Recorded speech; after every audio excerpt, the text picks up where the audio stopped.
இவங்க யாருன்னா பனு தமீம் கோத்திரத்தை சார்ந்தவங்க. இப்போ வஹாபிகள் சொல்லுவாங்கல்ல. எதனால வஹாபிகள் சொல்லுவாங்க? இமாம் அஹ்மத் பின் அப்துல் வஹாபை பின்பற்றுவவங்கள வஹாபின்னு சொல்லுவாங்க. தௌஹீத்வாதிகள் எல்லாரையுமே வஹாபின்னு சொல்லுவாங்க. ஷிர்க் வைக்கக்கூடிய தர்காக்கு போகக்கூடிய அனைவரும் தௌஹீத் ஜமாத்தையும் பார்த்து என்ன சொல்லுவாங்கன்னா வஹாபி கூட்டம்னு சொல்லுவோம்.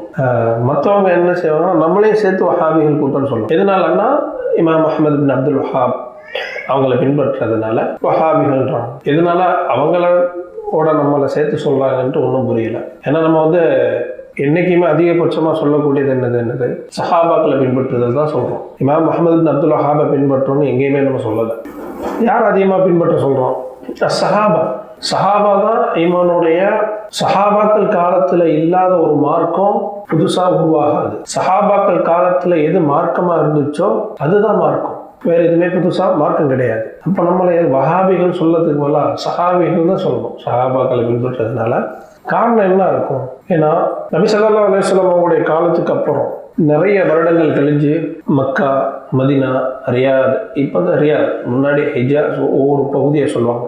அப்போ ரியாத் இருந்துச்சு, மக்கா இருந்துச்சு, மதினா இருந்துச்சு. ஆனால் அப்போ சவுதுங்கிற ஒரு நாடு கிடையாது. அப்போ அதிகமான தர்கா வழிபாடு சஹாபாக்களுக்கு, அதே போல நபி ஸல்லல்லாஹு அலைஹி வஸல்லம் அவங்களுடைய மனைவிமார்கள்ல முக்கியமான ஹதீஜா ரலியல்லாஹு அன்ஹா அவங்களுக்கு கபர் இருந்துச்சு. இன்னைக்கு நம்ம சவுதி என்ன சொல்றோம்? தௌஹீதுடைய நாடுன்றோம். ஏன் தௌஹீதுடைய நாடுன்னு சொல்றோம்? உலகத்துல நீங்க எந்த நாட்டுக்கு போனாலுமே தர்காக்களை பார்க்கலாம். அதுக்கு குரூஸ்கள், விழா கொண்டாடுறது எல்லாத்தையும் பார்க்கலாம். ஆனா சவுதியில மட்டும் அதை நீங்க வெளிப்படையா பார்க்கவே முடியாது. எங்கேயுமே பார்க்க முடியாது. அங்க தேற்று வருதா? வருது. அங்க சாராயம் விற்கிறாங்களா? ஹரம்ல உட்காந்து சிகரெட் அடிக்கிறாங்க. அதனால அது கெட்ட நாடாயிடுமா? இருக்கத்திலே பாவத்திலே மிகப்பெரிய பாவம் என்னது? ஷிர்க் தானே. அல்லாஹ் மன்னிக்கவே மாட்டான். அந்த பாவம் அங்க நடக்குதா? எங்கேயுமே கிடையாது. எல்லா நாட்டை விட சிறந்த நாடு என்னன்னு சொல்லலாம். ஸோ அது ஹலீஃபாக்களுடைய நாடு. அது இப்போ நடக்கிற ஆட்சி இஸ்லாத்துடைய ஆட்சி. நாம பேசல. அங்கே நடக்கிறது குர்ஆன் சொன்ன அடிப்படையில் தான் நடக்குது. முழுமையாக நம்ம சொல்ல வரல. சினிமா ஓப்பன் பண்ணுறாங்களா? தேட்டர் ஓப்பன் பண்ணுறாங்க. நியாயம் தான். ஆனால் எல்லா நாட்டை விடவும் சிறந்த நாடு என்னது? சவுதி. ஏன்? அங்கே ஷிர்க் கிடையாது. வெளிப்படையாக நீங்கள் என்ன செய்ய முடியாது?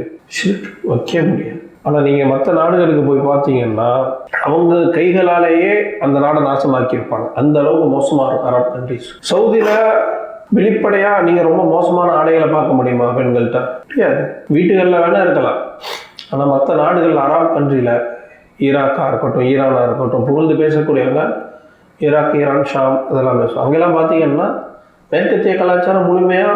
துருக்கியிலலாம் பார்த்தீங்கன்னா நம்ம வெஸ்டர்ன் கண்ட்ரியில் இருக்கோமா இல்லை அரபு கண்ட்ரியில் இருக்கோமான்னு தெரியாது. தலைக்கு மட்டும் ஒன்று போட்டுப்பாங்க.